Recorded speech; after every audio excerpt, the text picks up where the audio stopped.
Good afternoon, everybody, and welcome to this edition of the Big East Rewind. I'm your host, Chuck Everson, and as always, my co-host is the sensational Sonny Spera. How are you, Sonny? How you doing? Chuck, I'm doing great. Looking forward to today's episode. Yeah, Haven't me seen too. Mike in a while, and we did this thing, and we call it the Big East Rewind, and we're going back and kind of looking at everything. Now we're going back to the birth of the conference, how the conference got started. We're going all the way back to the beginning, and the gentleman that's with us today was there for all of it and was a big integral part in putting the conference together and, had the success of the conference that it's had for all these years. So without any further ado, I'm going to introduce our guest. He's the former Big East commissioner and one of the two architects of the Big East Conference. Mike Tranghese is with us. How are you, Mike? I'm good, Chuck. Glad to be on. Oh, we're glad to have you. I appreciate you giving us some time to hang with us a little bit today and talk about the Big East Conference, which I know is so near and dear to your heart, and of course your pal Dave Gavitt, which also is, I'm sure, is near and dear to your heart. So again, appreciate you coming out and spending some time with us today. My pleasure. So talk to us first, Mike, about where your background first before we get into Big East and stuff. Tell us about you and where you come from and how you got to Providence and got to meet Dave Gavitt. Well, I was born and raised in Springfield, Massachusetts. Was always a big sports fan. Went to St. Michael's, where we had really terrific Division II basketball teams. And I began working in public relations while I was there. Excuse me. When I got out of college, I got a job at a small Division II school, American International College in Springfield, and I worked in a sports information office. And by chance, one summer, I ran into a gentleman by the name of Vin Cuddy, who was Dave Gavitt's right-hand man at Providence College. Vin had been at Providence for years. And when I left Vin, after we spent a couple of days together, he said, we may have a job. And about 4 months later, Vin called me and said, you need to take a ride up here and meet Dave. We're looking to hire someone, and got in my car, drove up. Here we are. And everything started, and Dave hired me on the spot. So what did he offer you? What was the position starting? Sports information director. But he said, that's your title, but that's not what you're doing. We only had 5 employees in the athletic department. He said, you're going to do so many things. I promise you, after a while, your knowledge base will just expand. And that's exactly what happened. I mean, I just got thrown into so many things that I knew nothing about, but you had to learn. And it was incredible training and incredible time. There was no one in the world better to work for than Dave. I mean, he gave you, he would say, this is what I need to have done. Go do it. And then he would support you. And then if you did something that was important, he always made certain that you got credit for it. Never tried to focus attention on himself. He was my best friend in the world. He was unbelievable to work for. What was your aspirations at that point when you did that? Were you thinking, okay, I'll be an athletic director at some point? What was your? No, I never thought about being an athletic director. I just wanted to be in sports. When you're in your 20s, you don't think beyond the next day. And I just wanted to be in sports. And when I went to Providence, I was in heaven. We had great basketball team. My first year, we went to the Final Four, and had great teams. And then we had great teams at Providence while I was there. So, I mean, for someone who had, from my background, all of a sudden I was being thrusted into this incredible situation. So for me, what was going on was beyond any aspiration I may have had. Yeah. So how did it go from working with Dave like that to how did all of a sudden the talk come about forming a conference? I know that, the Pac-10 was big out West and the Big Ten in the Midwest. And then, of course, you had the SEC and the ACC were all big, but the teams in the Northeast were all kind of independent, right? Yeah, They didn't really have a league. There was no, there was Eastern basketball in name only. I mean, all we had were a group of independents, although in the late 70s, the precursor to the Atlantic 10 was the Eastern 8. Eastern 8 formed in either 76 or 7, and they had a good league. It was Penn State and Pitt and Duquesne and UMass and Villanova. And it was a good league, but it wasn't getting anyone's attention. I mean, Dave had talked about creating a super conference for at least 5 years, but you had to understand back then everybody was a member of this group called the ECAC. They were tied down. And then all of a sudden the NCAA in their infinite wisdom came up with this rule that everybody in a conference had to play each other twice. Well, we were all part of the ECAC, but we were all in subdivisions. So Providence was in New England. And all of a sudden Providence was going to have to play Vermont twice a year, Maine twice a year, Rhode Island twice a year, Fairfield twice a year. And Dave, smart as a whip, just seized on this opportunity. And he said, I hate it. St. John's is going to hate it. Georgetown's going to hate it. And Dave immediately went to people that he knew very well. He was obviously very close to Lou Carnesecca, had coached John Thompson in college. D. Rowe, who's his closest friend in the world, had been the basketball coach at Connecticut and had just retired. And Jake Crowderhammer was his fraternity brother. Jake was the athletic director at Syracuse. So Dave had all these ties.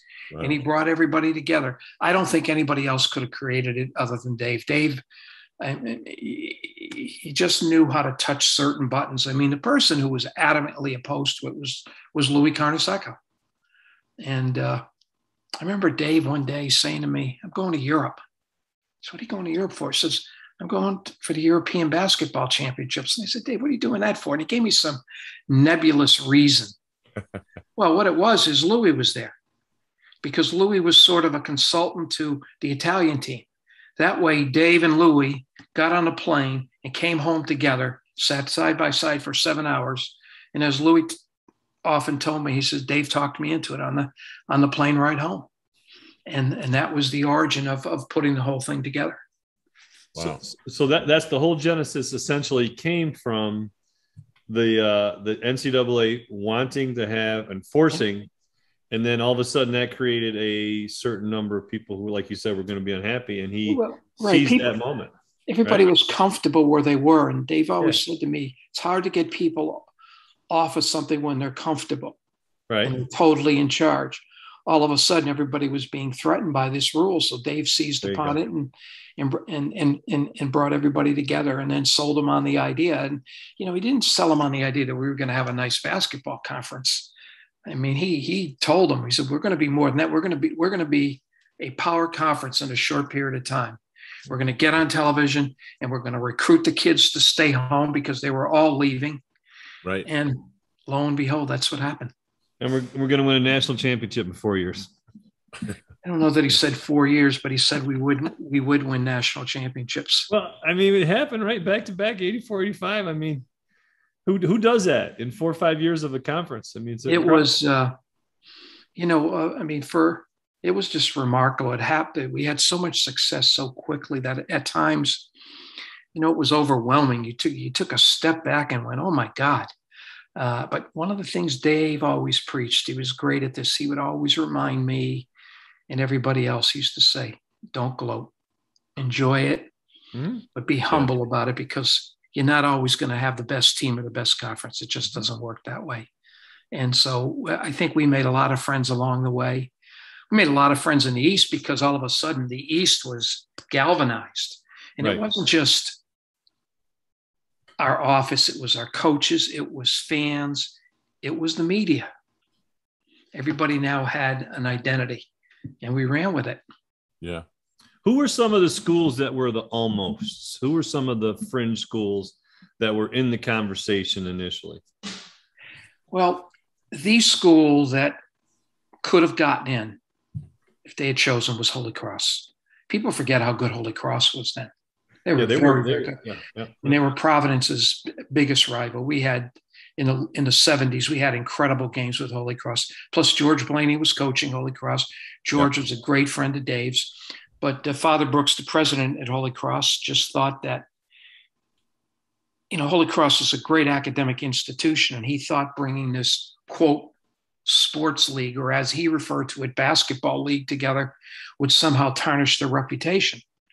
And so they elected not to go forward with it. And at that point, that's when Dave reached out to Bill Flynn in Boston College.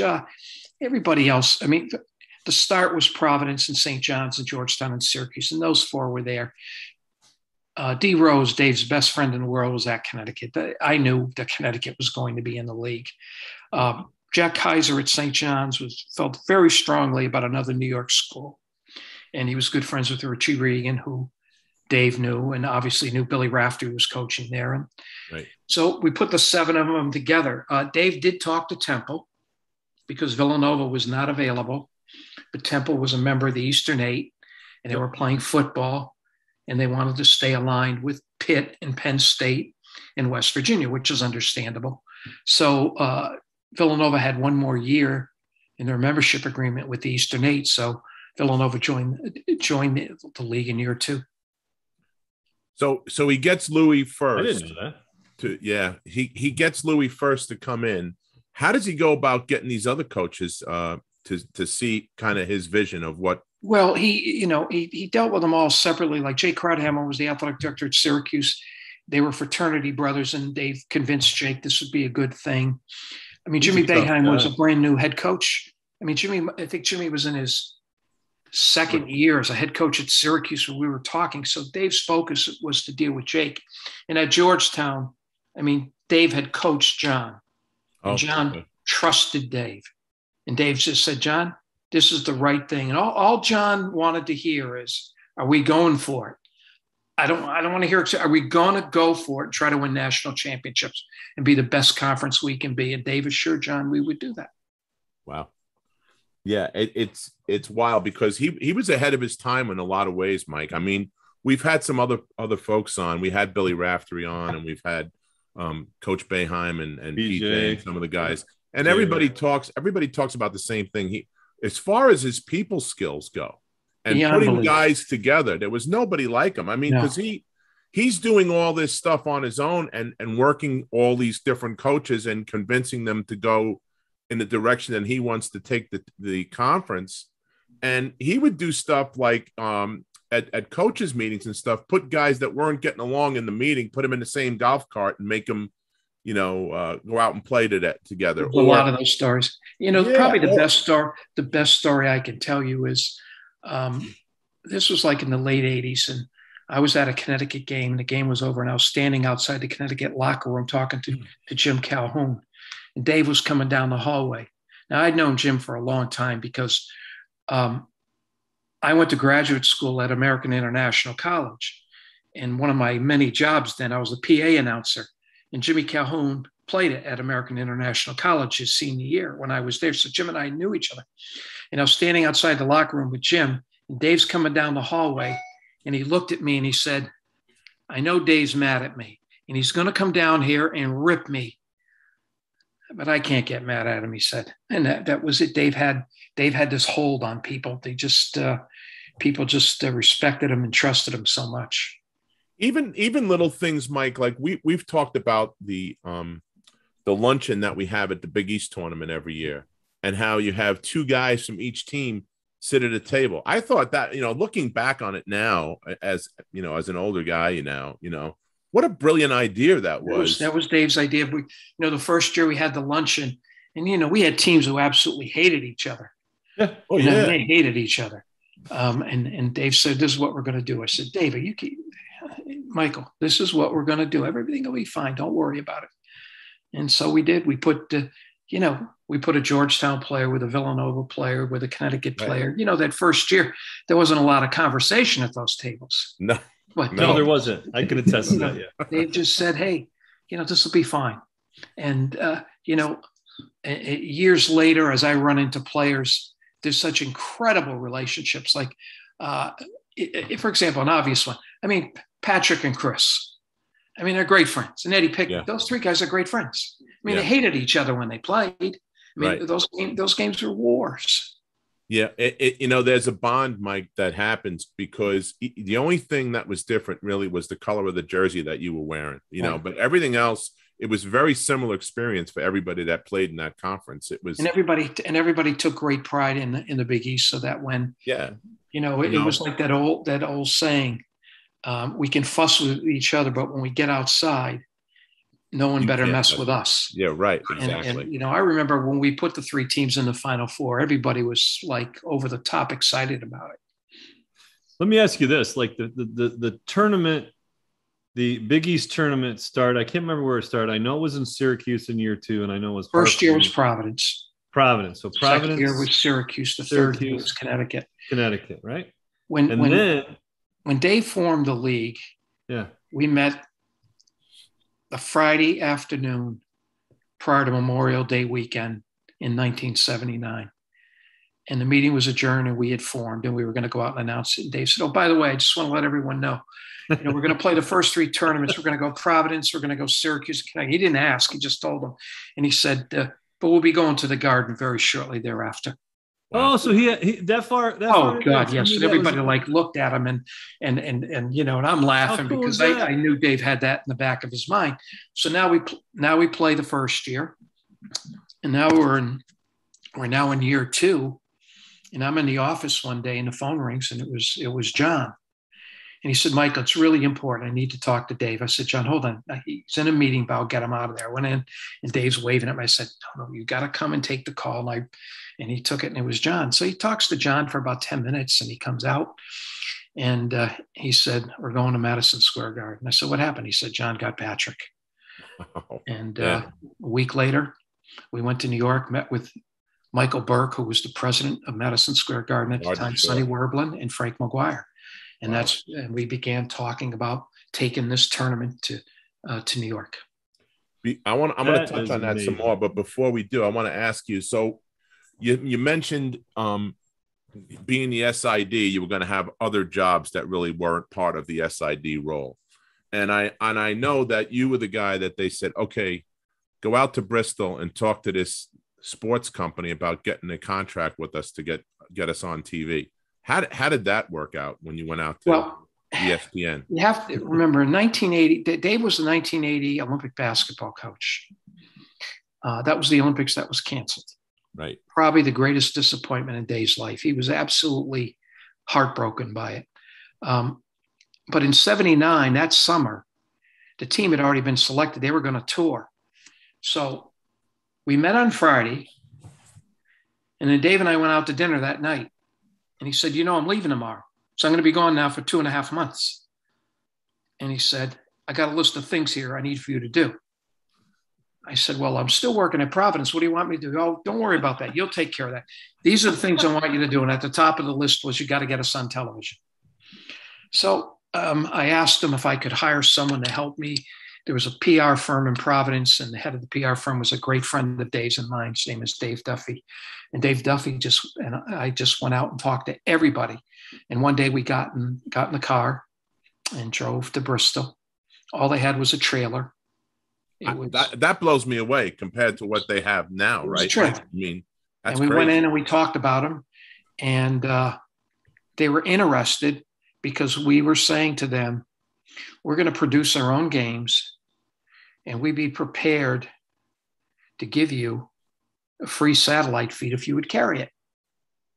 And after a short while, they agreed to carry it on delay the first year. Meanwhile, we were out there clearing over-the-air markets, and I'm proud of this. The one thing I convinced Dave of when he came back, I said, Dave, we're going to play on Monday nights. And Dave at first said to me, let's talk about coaches. I said, the coaches will be fine, Dave. This is going to be incredible exposure. Dave said, tell me why you want to play on Monday night. You have to remember in the 70s, Monday Night Football was the thing. Right. It was larger than life. It was Don Meredith, Frank Gifford, Howard Cosell. It was larger than life. I said, Dave, we need to piggyback on the Monday night concept. People are used to watching sports on Monday night. And so that's how we created Big East Monday, Big Monday. at the first year. And that Big first Monday. year, we were successful with the help of a syndicator. We were able to go out into all these big markets and clear these games. And all of a sudden, here's this fledgling league that was on in prime time on Monday nights. We were on in New York, we were on in Philly, we were on in Boston, on in Washington. Sure. And, you know, people would call Dave from around the country and say, we even had the games out in like we were on a television station in Chicago and Indianapolis, and coaches would call Dave and say, what the heck's going on? How can you be on here on Monday nights? So it was, you know, I think we caught people's attention. And, you know, right from the start, we had so many great games, great games. Sure. Well, it was a perfect marriage, Mike. I mean, you know, the Big East needed the exposure, and ESPN needed content for what they were putting on TV, right? It was a perfect storm and a perfect marriage for both of us. Who do you think got the better of that deal? Did the Big East make ESPN, or did ESPN make the Big East? No, ESPN is a conglomerate beyond belief. I mean, sure. I think about it. I think we helped them, but I think we did too. You know, but they really helped us. You know, and then following our 85 year, when we had 3 teams in the Final Four, we were able to go to the bargaining table and really begin to negotiate a deal that was second to none in exposure. Plus, we got what for us was significant money, which really gave life to the league. And now people were earning meaningful money as well. Yeah.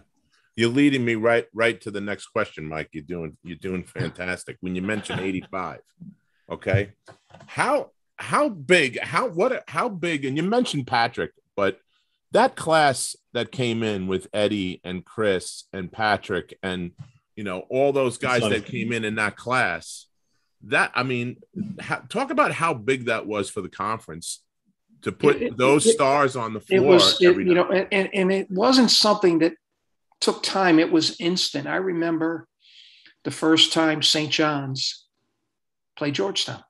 Right. They played the first time when Chris and Patrick were freshmen in the Garden. Building was sold out. It was, New York City was just lit up. And, you know, the key city in the Big East was always New York. And if you can light up New York, everybody else is going to be there. And I mean, right from the start, because of Chris and Patrick. And then, you know, we had so many other great players like Eddie and you know, Michael Adams at Boston College. Right. You know, Otis Thorpe was at Providence. Corny Thompson was at Connecticut. Danny Calandrilla was at Seton. We were loaded with such terrific players. And then, lo and behold, the Pearl goes to Syracuse, and that just takes it to an even higher level because Pearl was from there, and he was like Pearl was the most magical player that ever played in the Big East. He was something to behold. He lit up the Garden like no one I ever saw before. And all of a sudden, we had this tournament where you couldn't get tickets. I mean, I used to handle the tickets as well those first few years, and I can't even begin to tell you. I mean, the kind of calls I used to get. I believe it. A lot of times the calls would go to Josephine at the Garden, and Josephine would call me and say, Michael, we got a problem.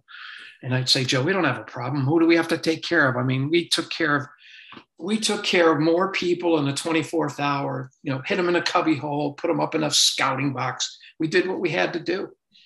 Yeah, to get them in the building. And Pearl, the timing of Pearl coming into the league, was right along the time when they started to go to the bigger arenas and stuff. And the Carrier Dome was brand new.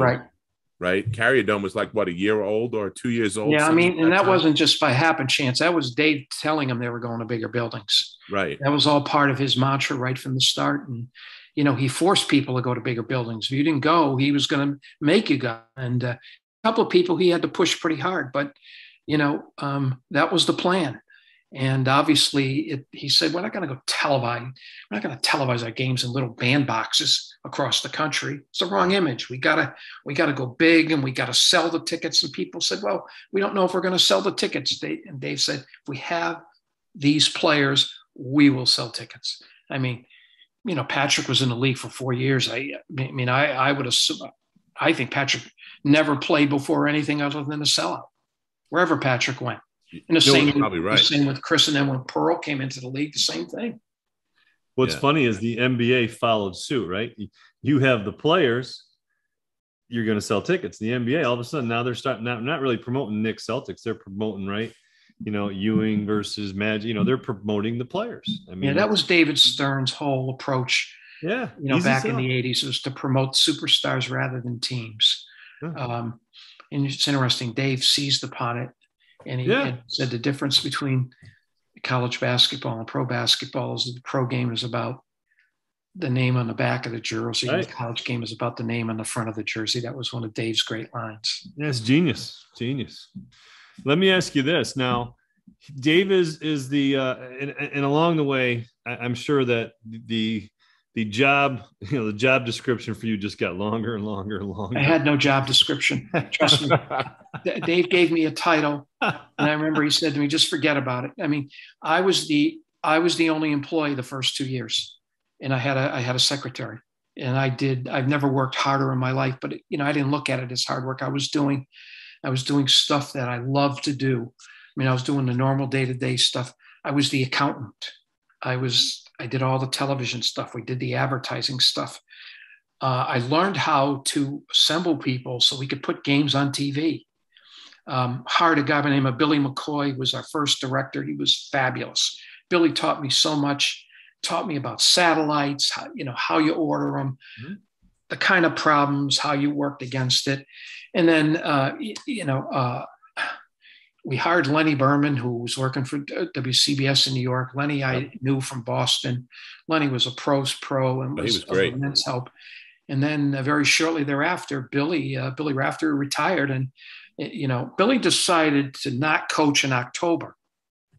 And Dave called me in and he said, Billy's going to announce he's stepping down. He said, by the way, I hired him.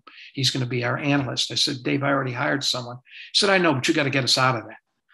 I said, he said, you got to get us out of it. He said, Billy's one of ours. He's going to do the games. I said, fine. Well, I'll figure something out. Wow. So while you were off, Mike, doing all the Big East stuff, like you were saying, who was taking care of like the women's soccer team at Providence? Who was doing all the stuff that? Well, I wasn't at Providence, but I ran all the championships as well. Oh, okay. That was my job, to organize all the championships. Obviously, I had help from each of the schools. So if we were running a soccer championship at Connecticut. No, but I mean, you started with Dave at Providence, right? Weren't you working with him there? Yeah. And then who was handling your duties there as you were running around doing all the Big East stuff? When I left Providence, Dave hired a fellow by the name of Rich Lewis, who had a similar job as I had at Holy Cross, and he brought Rich on board. And then Dave had a wonderful woman working for him whose name was Helen Burt, who ran all the women's sports and just did a marvelous job. So you mentioned, he had the foresight years before when the league started that eventually he wanted to get to the bright lights and big city of New York City and Broadway and Madison Square Garden. Let's talk about some of the Big East moments and some of the tournament action at the Garden. I mean, there was no better place to be in. Everybody says that. Everybody we've had on that we talk about. They light up the Garden. The electricity in that building, especially on the night that the Final Four played, was unbelievable. I've never experienced anything like it. And you try to describe it to somebody, and it's hard unless they've been there to see it themselves. Yeah, through the years, I would bring people there, and I tell them, and I'd say, "Yeah, you'll enjoy it," and people would always be blown away. I mean, one of the little things we always did, Josephine literally was our person inside the Garden. I mean, she ran college basketball in the Garden, but she was our person. She did all the nitty gritty. If I needed something done, Joe would take care of it. She was unbelievable. And she came to me the first year. She said, by the way, I'll take care of the national anthem. I said, I'll have the band. No, we're not going to have the band, Michael. Forget the bands. She said, I will bring in young kids from across the city of New York. And Josephine had all these contacts. And through the years, if you were at the Garden, we had incredible talent. I mean, we had all these young 12, 14, 15, 16-year-old kids come out and sing the national anthem at both our semifinals and finals. It was just part of the uniqueness of the event. Now, as things are going and you're growing the conference and its popularity, At what point did you discuss expansion? How did expansion happen? Well, expansion, the bane of my existence. Sorry. It's okay. Let's Chuck ask that question. You know, we had a famous meeting in Boston in 1982. Yeah.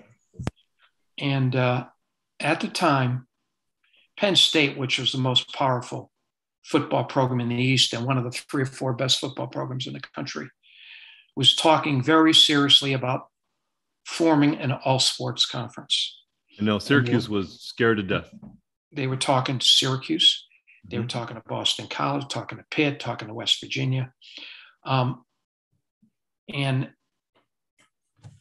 Dave sat there and said, I have to do something. So he brought all our athletic directors together, and we talked very seriously about extending an invitation to Penn State. And in order for Penn State to get in the league, it had to be by a vote of 6-2. And the vote was 5-3. And I remember when the meeting was over, Dave said to me, what do you think? And I said, we will rue the day that we didn't take Penn State because their football was so gigantic. Yeah. Coach Paterno was coaching, so he didn't have time to do everything. But eventually what happened as time went on, they joined the Big Ten. Now the SEC went out and got South Carolina.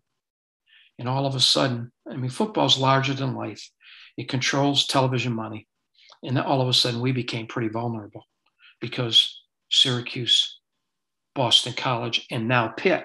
We went and took Pitt when Penn State didn't come to try to help Boston College and Syracuse with another football playing partner. And Pitt had a very good basketball program, so they just added to it. But, Penn State went to the Big Ten, and then, we then had to begin to deal with football. Had very little choice. That was a big celebration in Syracuse when Pitt came in the conference. I'll tell you that, because we knew we were safe. We didn't want to leave the Big East. Nobody in the basketball ever wanted to leave the Big East. I know that. I mean, Syracuse was truly one of our best members. I mean, I love the Syracuse people. Chancellor Shaw was there. He was incredible. And of course, Jake Crowdhammer was unbelievable to me when I took over. And Jimmy and I have been friends now for 40 years. You know what's interesting about Jake Crowdhammer? Jake Crowdhammer was such a staunch football supporter that we always felt he was going to follow football. All the basketball did. And we always, and that was his real passion. And it's really interesting, that connection he had with Dave Gavitt and how that really ultimately helped Syracuse stick. Well, one of the things why the so-called Paterno League didn't get put together is then they get down to the nitty-gritty of talking revenue sharing. And Penn State was not willing to give up much of its football money. And they were getting a lot of football money at the time. Oh, yeah. And that was a deal breaker for Jake. And, everybody killed Jake and blamed Syracuse for stopping the idea of that league not forming. And Jake didn't really care what people said. But in truth, the reason is that Penn State was unwilling to share much of its money. And I don't blame Penn State. They were getting a lot of money versus what other people were getting. But if you want to form a league, you got to be willing you got to give up something. That's just the way it is. Mm-hmm. Yep. So go ahead. I'm sorry, Sonny. Go ahead, Chuck. Go ahead. Oh, go ahead. So the first round was Pitt was added, and was someone else added in that first round? No, I mean, we took Villanova in year 2. Right. Who became the 8th team, and then Pitt became the 9th team. And we were 9 teams until we took Miami in 1990. Okay. We took them in 90 and they started playing in 91. So why did we take Miami? Because this all happened like in a 2-week period. The Big Ten announced it was leaving for the Big Ten, and Dave announced he was leaving for the Boston Celtics. Right. And the whole world was going boom. And, I was hired, and 2 weeks later, I just called a meeting and I just said to people, we have to deal with football. So if we don't deal with football, and I pointed to Syracuse, Pitt, and Boston College, I said, they're not going to have any choice. They're going to leave.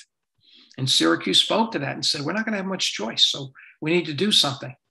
And we agreed that we would take Miami, and eventually get into the football business. And that's how that all started. Wow. That's fascinating. Yeah, now, I've had people say to me, do you regret doing it? I said, no. So I would, if I didn't do it, Syracuse, Boston College, and Pitt would have been gone. And just think about from 1990 until the league broke up and then, restructured itself. Think of all the great moments we had from 90 to 2014. None of those would have existed. We got a national championship at Syracuse, right? Yeah. You got them at 2003. UConn. Yeah. And UConn's got several. Yeah. Connecticut got 2 of them, and Syracuse got 1, and then we got a whole bunch of them in women's basketball with Connecticut as well. Right. So as this happens, what was the transition like for you? Was it as quick as you described, or it was hard. I mean, the first 2 or 3 years after Dave left was very difficult. First of all, I had to deal with the fact that Dave left. Right. I mean, that's what I'm Dave, getting at. Yeah. Dave was larger than life. The only thing I wouldn't even attempt to emulate what Dave did. I had to be myself and do the best I could for our people. And I'm sure there were people there who said, look at this idiot and so forth and so on. But, I grew up with all these people. I knew them all. And internally, I had support from some of the ADs, great ADs, Frank Rienzo at Georgetown, Jack Kaiser at St. John's, Jay Crowderhamel at Syracuse, John Toner was at Connecticut, and Bill Flynn was at Boston College. They just supported the heck out of me. I mean, I think they understood that that what I was undertaking was not easy, and it was the first 2 or 3 years was a very difficult road for me personally. Do you think when Dave left, Mike, that it was him seeing the writing on the wall eventually happening, or was it something of the allure of being with the Boston Celtics? I think combination of both. New England guy. Combination of both. Yeah, Dave had no interest in involving himself in football. But I think the lure of the Celtics, I mean, if you're from New England, especially, the Celtics means a lot. Plus, Red had called Dave personally. Red Auerbach had called Dave personally. And other people who were part of the Celtics family, who were friends of Dave's, really talked to Dave. Bob Cousy and John Havlicek were good friends of Dave's, and they both worked on Dave. So it was just time. Dave was one of those persons get bored very easily. Nice phone calls. We had reached the pinnacle, and I'm certain Dave sat there and said, "Oh my God, I don't need this headache." So he left that headache for me, which was fine. Yeah, those are some phone calls. I think I'd answer the phone if John Havlicek called. Or Red, yeah. Red. I'd send him a box of cigars. Not too shabby, not too shabby. So let's get into, Mike. What are some of your best moments in your tenure with the Big East? What were some of your favorite moments on the floor, like games? Well, obviously, I think at the top of the list is the '85 Final Four, when we had 3 teams there. It was the most special and electrifying experience you can imagine. I mean, we were at the top of the basketball world. I think after that, put aside from relationships, I remember games like, I think the Big East Final in '84 was the famous Syracuse Georgetown overtime game, which was a brawl. And, Syracuse deserved to win the game, and Georgetown came back from nowhere to win. And then I remember Syracuse, St. John's in the finals with Pearl.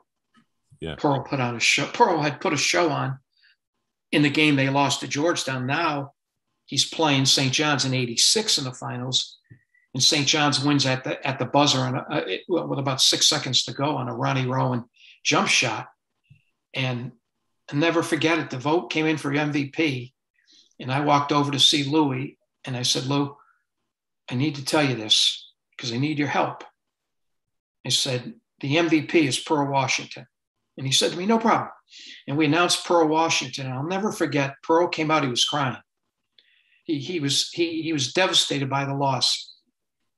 And Walter Berry and all the kids from St. John's came out and hugged Pearl.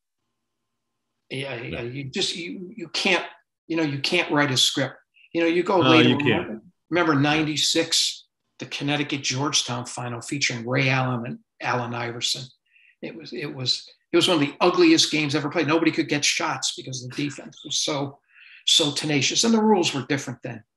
So, but there were so many great games and so many great players. Obviously, I remember all the national championships, especially when Jim won his, beating Kansas, and then the Connecticut national championships. And then even though I had stepped down when Jay won, I was ecstatic because I've been friends with Jay forever, since he was a young kid at Villanova. Let me ask you this: as the game got, because you mentioned it, the physicality, as the game got physical, I mean, the Big East sort of got labeled as this. Was that ever a concern? Was that ever a discussion at the top level? It was like, listen, are we going to do anything? Was there any discussion about that part of the game? No, Dave was not going to change it. You know what? Just play. Well, we went to 6 fouls for a little bit, didn't we, Mike? Yeah, and we got vilified for it. And by the way, there's talk now about going to 6 fouls. I'm an advocate of 6 fouls. I mean, there's nothing worse than going to a college game and a kid gets 2 fouls in the first 5 minutes and he sits out the next 15 minutes. Yeah. Dave's idea with the 6 fouls was not to make it easier for physicality. It was to allow players to play. Right.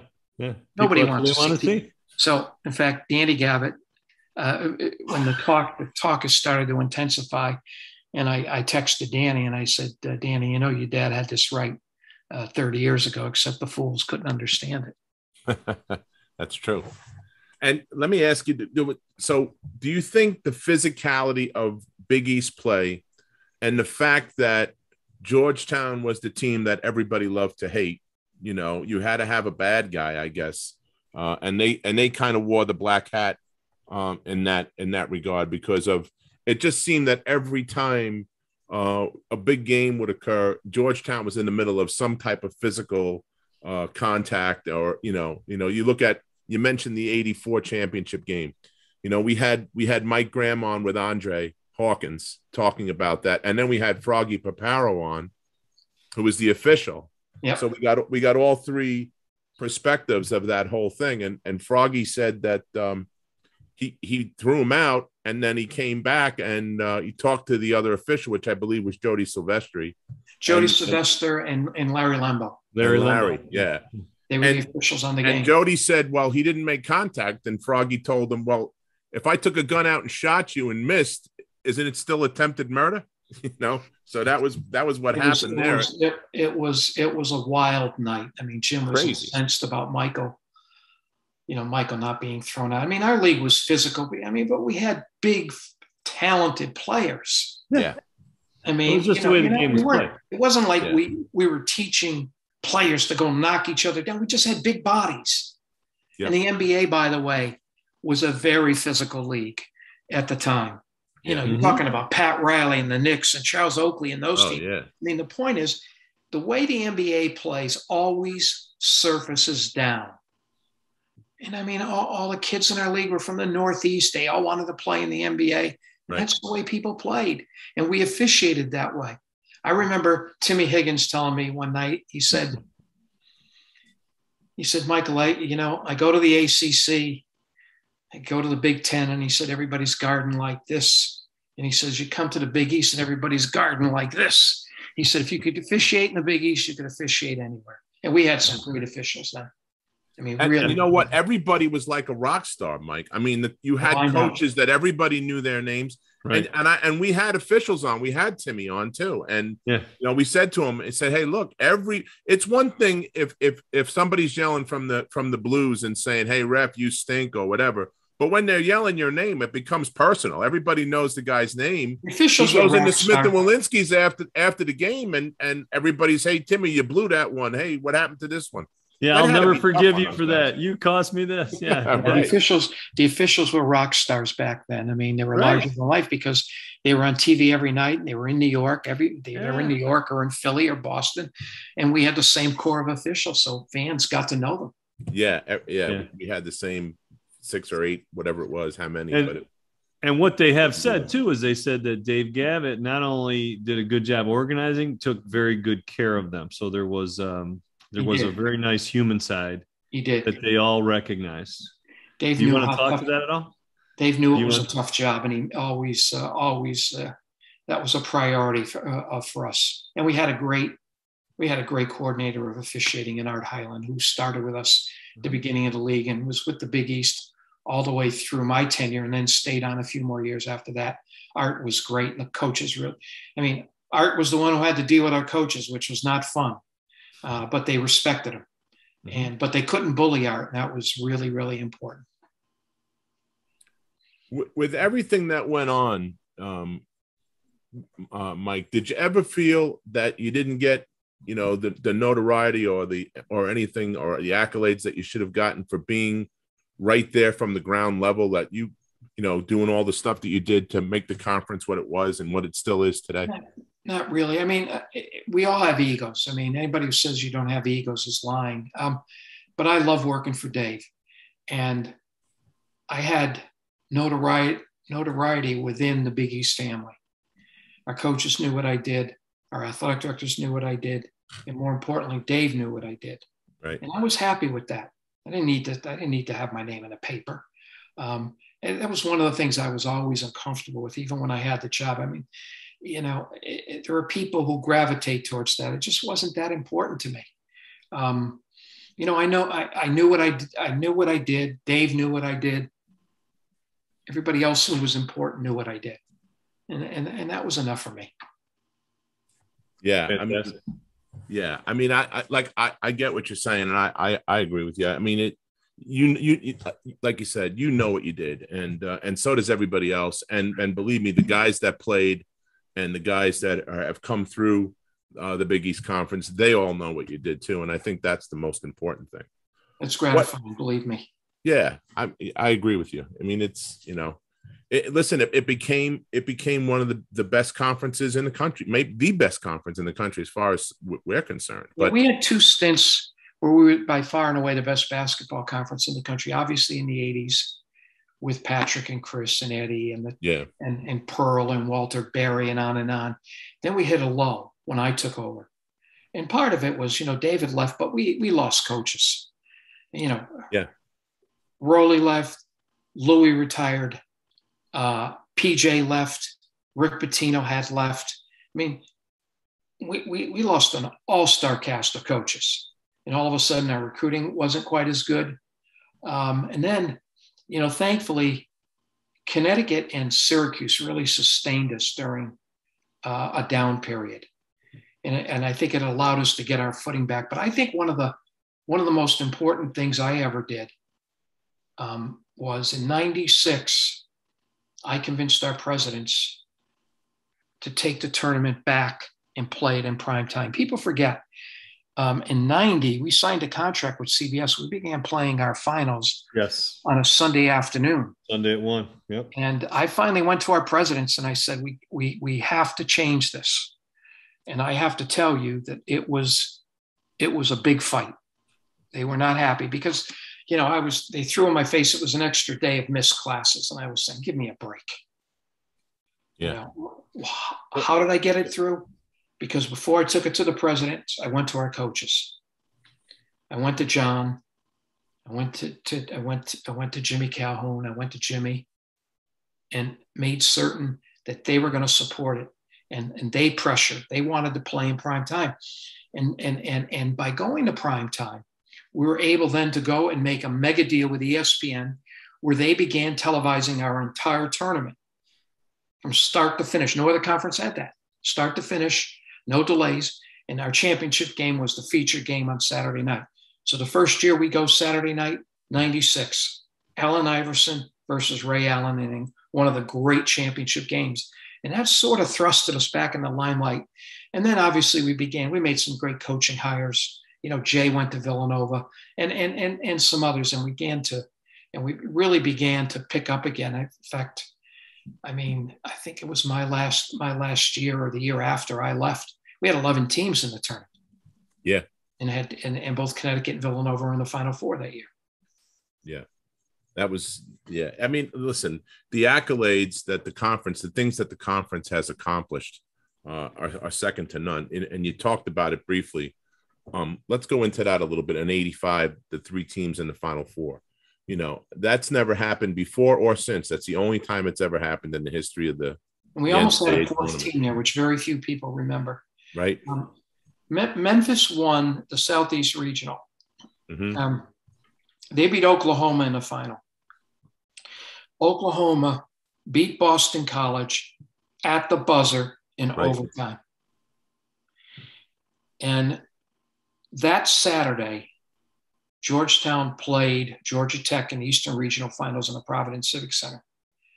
And that morning, I got a call from Gary Williams. And Gary said, Mike, I want to come up to the game. I said, fine, Gary, just go to the back door.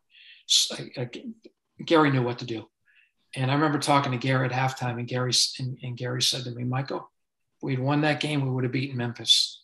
He said, because Memphis wanted to run up and down the floor.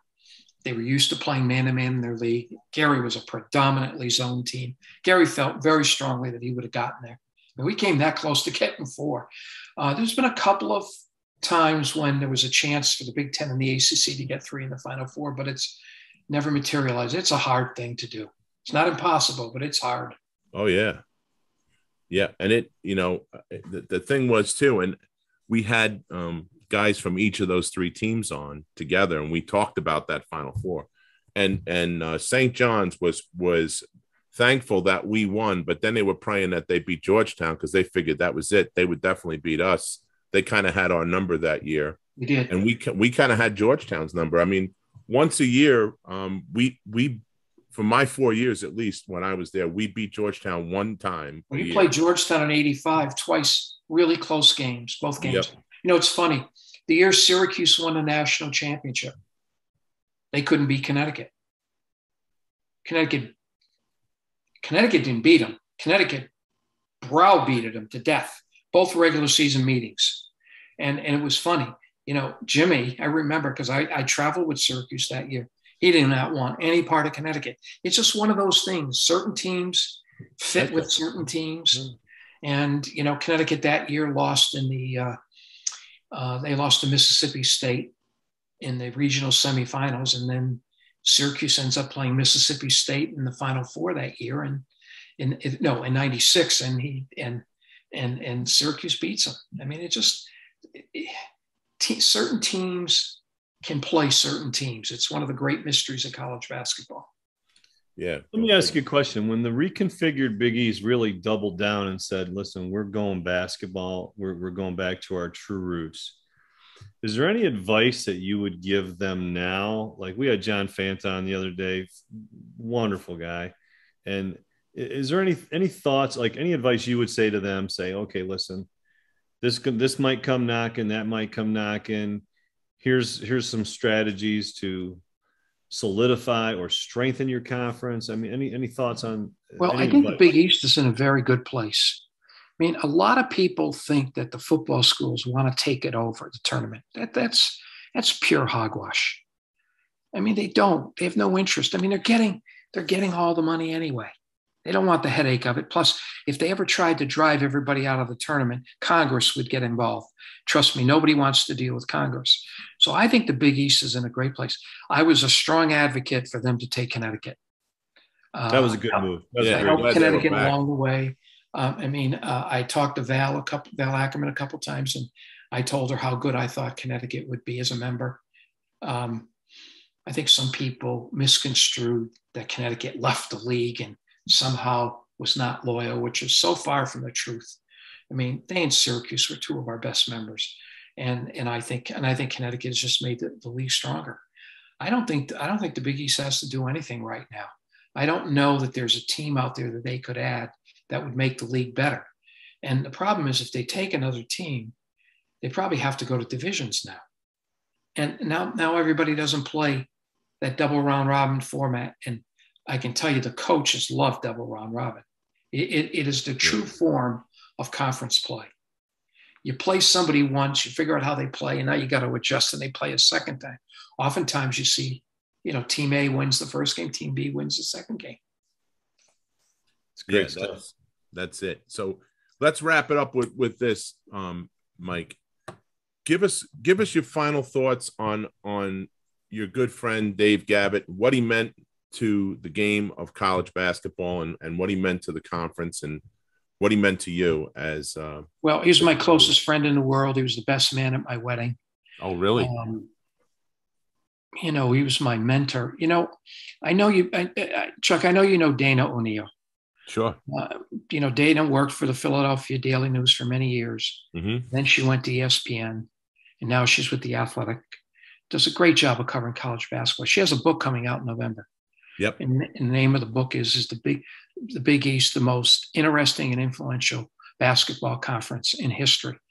And this book has everything you could possibly want to read, because Dana came up, spent 2 days with me, but she's so well respected. She got to talk to John. She got to talk to Louie and Jimmy and PJ and Jimmy Calhoun and Rick Pitino and players. She talked to Patrick. She talked to Chris. She talked to Eddie. I mean, it goes on and on.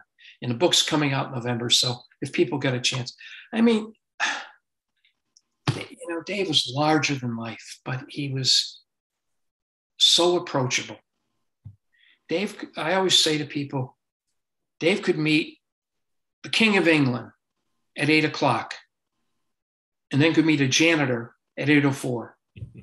And he'd be comfortable in both scenarios. It's just, it was an incredible gift. I worked for him at Providence College and the Big East for 18 years, and never once did we exchange a crossword. It's hard to do. Something to be said for that. That's now, I would tell him he's wrong sometimes. He would always tell me I was wrong, but he was a great listener. He would listen. He'd go to meetings and not talk, Chuck, just listen. People who listen are scary because they grasp what's going on. I remember a television meeting. David just come back from being on the tour. He really didn't know what we were dealing with. We were dealing with a syndicator. Dave just sat in the meeting, didn't say a word. When it was over, we're out in the lobby, he said, "This is who you ought to hire." And I said, "Why do you think that?" And he hit the nail right on the head. What was at the essence of why we ended up hiring this company? Because he sat and he listened and he absorbed. My best Dave Gavitt story, though, is in 2001, I was the chair of the NCAA men's basketball committee. And I'm in Indianapolis on a Tuesday night. Phone rings, it's Dave. Dave never told me what to do once I became commissioner. Left me alone completely. If I wanted something, I could come. But he said, "I've never told you what to do. I'm going to give you one piece of advice. When you're in that room, make certain they do what you want them to do, because you're going to have to defend it. If you feel strongly about it, make them do it and don't be deterred." So we now get in the meeting, and we had a Donnybrook over an issue, and I just refused to give in. I just felt I was right, and I wasn't going to give in. I finally wore everybody out because I wasn't going to. I said, "Well, then all of you can go on TV and explain it, because I ain't explaining it." Had to do with who was going to be a 2 seed and a 3 seed. It was at the heart of the bracket. If you make a mistake like that, it affects the tournament. Yeah. Well, back then, we had the whole thing done by 4 o'clock, and you go on TV at 6. The NCAA would allow CBS to come into the room just to look at the board and take notes and to ask some background questions. So Billy Packer came in for CBS, and Bobby Dekas, who was the producer, came in for CBS. And Dave was doing NCAA radio, and he and Jim Host came in the room. And everybody had all these questions, and Dave didn't say a word. He just sat there and he's staring at the board. And now the whole thing's over, and everybody thanks us, and everybody's moving. And Dave calls me over, and he said, "How big a fight did you have with that team and that team in the 2-3 line?" I just, "How do you know that?" He says, "Because I know how these people think." "How big a fight?" I said, "Dave, I was really bad." I said, "I was beyond bad. I threatened, I cajoled, I wasn't going to budge." He says, "You got it right." Wow. As Dave Kaywood, God rest his soul, who ran the board at the NCAA tournament, said to me, the best committee member, not even close, was Dave. He understood it backwards, forwards. He instinctively knew what the moves were, 3 or 4 moves like a guy playing chess. Guy playing chess, yeah, exactly. That's just the way Dave was with the tournament. Yeah. He was like that with most things in his life. Wow. Well, what a great way to wrap this up, Mike. Thanks so much. It was fascinating talking to you and hearing how the conference started and what really went on behind the scenes and how everything worked. It was, as two guys that have played in the conference, it was really, really, really an honor and a pleasure to have you here. My pleasure. And listen, good luck with the podcast. Mike, thank you very much. Fantastic. Right. Appreciate your time. It's been a lot of fun. All right, you've been listening to the Big East Rewind with Chuck Everson and Sonny Spera. The Big East Rewind was directed and produced by Daryl Gurney and Nick Chico Chorus. You could reach Sonny and I at the Big East Rewind at gmail.com. You can also see us on YouTube. We've got a bunch of episodes out now. You can go check us out. Please don't hesitate to, if you like it, hit like and subscribe. And also wherever you get your podcast from, Spotify, iTunes, etc. Thanks again for joining us for this episode of the Big East Rewind. Have a great night. Peace out.